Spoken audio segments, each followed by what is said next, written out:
Steel City. Is everybody ready to go? Let's proclaim the greatest radio show. Welcome, fans, to another episode of The Spread. I'm your host, Jim Sella, in studio with J-Dash and JK47. We got our extra bases segment for you. Going to talk about Jose Fernandez, and he has finally returned from Tommy John surgery. How long's it been, Dash? 13 months, I believe it is. 13 years. This dude's garbage. 13 years. He's hardly even 13 years old. But look, Miami, they're 34-46 right now. 9.5 games back in the division. They haven't done what people hoped they would do this season. They brought in... Can I say one thing before you get started? I like how they fired... Mike Redmond, I think, was their manager at the beginning of the year. Yeah. And they replaced him with Dan Jennings. The GM replaces the manager with himself. And they have a worse record now, I think, than they did under... I'm sure. It's ridiculous, man. They're going crazy down there in Miami. They always do. I mean... Yeah, they got more World Series titles than the Pirates in the last 30 years. Yeah, by buying the team and then selling it the next year. Still won. I don't mind doing it, but it's not helping your team do anything in the long run. You're not helping build a fan base that way either. You get Right. a 2-3 year rabid fan base and then a 5-year mad-ass fan base. But look, this pitching staff, they're 9th in runs against in the NL with 329. That's 3rd in the division behind the Mets and the Nationals. And really, they haven't got it from their pitching this year. Their best pitcher has been Dan Herron with the 3.45 ERA. And coming into the season, you were thinking this is number 4, number 5 guy. I mean, they had Henderson Alvarez, hasn't worked out for him. He's only made 4 starts this year and hasn't looked good in them. Matt Latos, they brought over from the Cincinnati Reds. He's made 13 starts, been on and off the DL, a 5.27 ERA. He's been awful this year. Yeah, he hasn't looked good. David Phelps, a 4.20 ERA in 13 starts. Jared Cozart had a great end of the season last year. Coming into this year, they were expecting big things out of him. In 7 starts, he's been on and off the DL, a 4.12 ERA. They called up that prospect, Jose Urena, who made his MLB debut against the Pirates. He's made 7 starts, pitched okay to a 4.04 ERA, someone that can stick at the back end of your rotation, at least for a little while anyways. And then they got some decent starts out of Tom Kohler, a 3.66 ERA in 14 starts. But what they were really missing was Jose Fernandez, and they're missing Henderson Alvarez's production as well. But right now they're on a 3-game winning streak after completing a sweep of the Giants. And Jose Fernandez pitched in the final game of this series to make his season debut. But what goes under the radar a little bit is Matt Cain also made his debut in this game. He let up 5 runs in 5 innings, though. And it's not about Matt Cain, though. It's about Jose Fernandez. This is one of the best pitchers in baseball. Still very young, too. But he got off to a slow start in his game. The first 2 batters he faced in his game ended up scoring to make it 2-0 after the top of the first inning. But he settled in after that, and he ended up going 6 innings, allowed 7 hits, 3 earned runs. He did let up a home run to Gregor Blanco. The best thing about this, though, no walks, 6 Ks over that 6 innings, and just did it in 89 pitches. So when he gets some more starts under his belt, he's going to be going 115 pitches. He could have went 2 more innings in this game if this was later in the season. So he already looks like he's himself already. Well, you got to like how his fastball was up. He topped out at 99 miles per hour. His final pitch was thrown at 97. Yeah, so it looks like they waited long enough for him, and he's actually ahead of schedule in his return. They didn't think he was going to make it back in time for the All-Star break, but young guy heals quick, it looks like.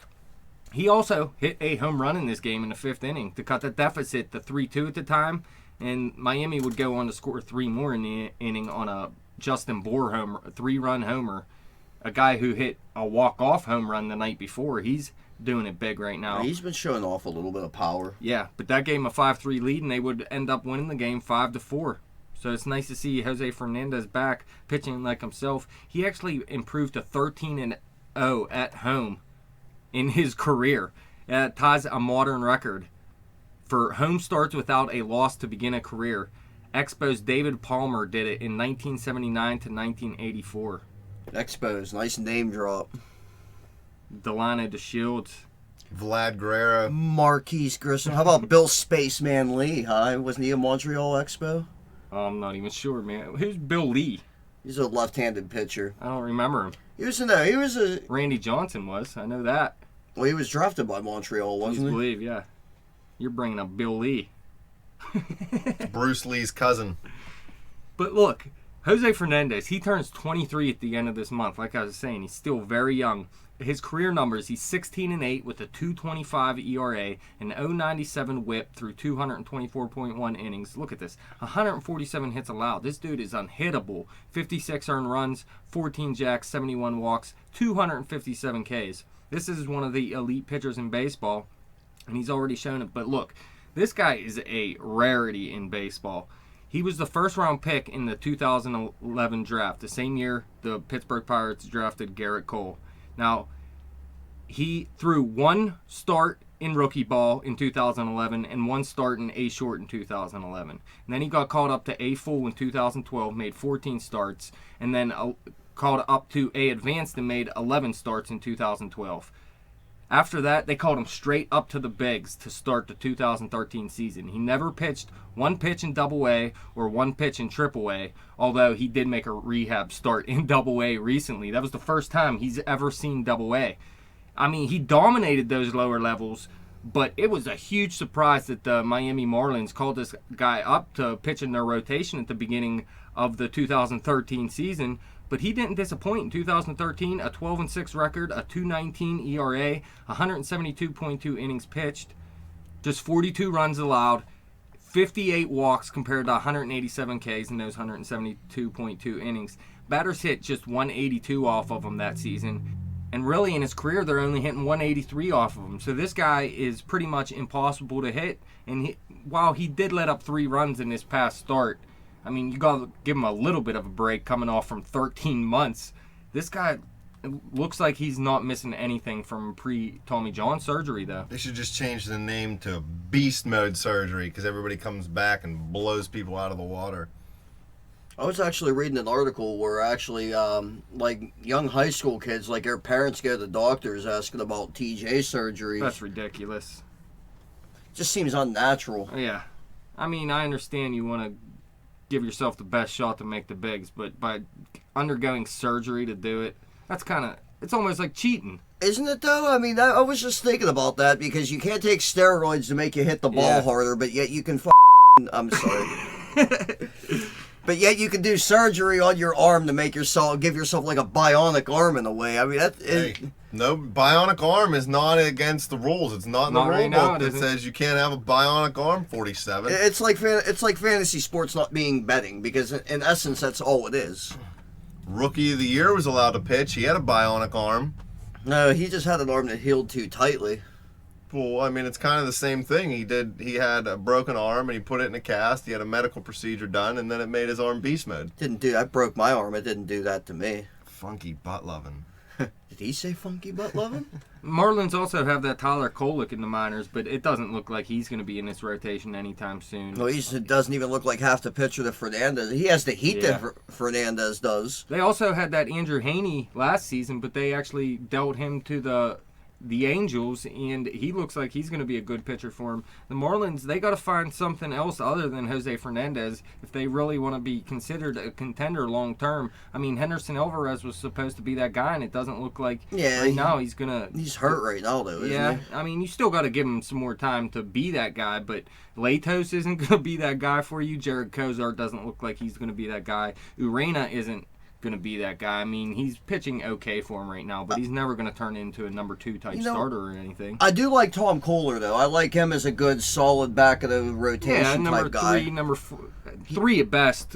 I mean, he'd be a good number 4 for you, though. Yeah, decent fastball, curveball combination. I mean, it's not like the cupboard's bare down there. And I'll tell you what, I mean, not that Herron's a long-term answer, but I've always liked Dan Herron, too. The guy's yeah, he's having a great season for him compared to how he looked the past couple years at least. I mean, he was a very good pitcher good last year. He was okay last year, but he's had some down seasons recently. Yeah, he has. But I'll tell you what, though. I mean, how many pitchers, like, over the past, 10 years or so has answered the bell, 30 or more times in the season like this guy has? But Jose Fernandez, his next start is Wednesday, July 8th at Boston. Now, we just did a segment on the Boston Red Sox talking about Mookie Betts and Hanley Ramirez and how that team is actually turning it around a little bit. Trying to turn it around. Yeah, they're sitting 6 games back right now, so it's going to be a test for Jose Fernandez, if nothing else, to at least get out Mookie Betts and Hanley Ramirez. I mean, this offense is starting to turn it around a little bit. It's going to be a test for Jose Fernandez. I expect him to fare well, though. He's a man among boys out there. Although he just turned a man like a year ago. How do you know when he hit puberty? Well, is that when you decide when a man is? I was a man young as hell. That's right. You're a 5-year-old man. Hair on your balls. That wraps it up. Thank you guys for coming in studio. Thank you fans for listening. You guys can follow us on Twitter at bet_the_spread. You can follow me on Twitter at betjimthewin. Like us on Facebook. Check out the website at thespreadnews.simplesite.com and subscribe to our YouTube channel.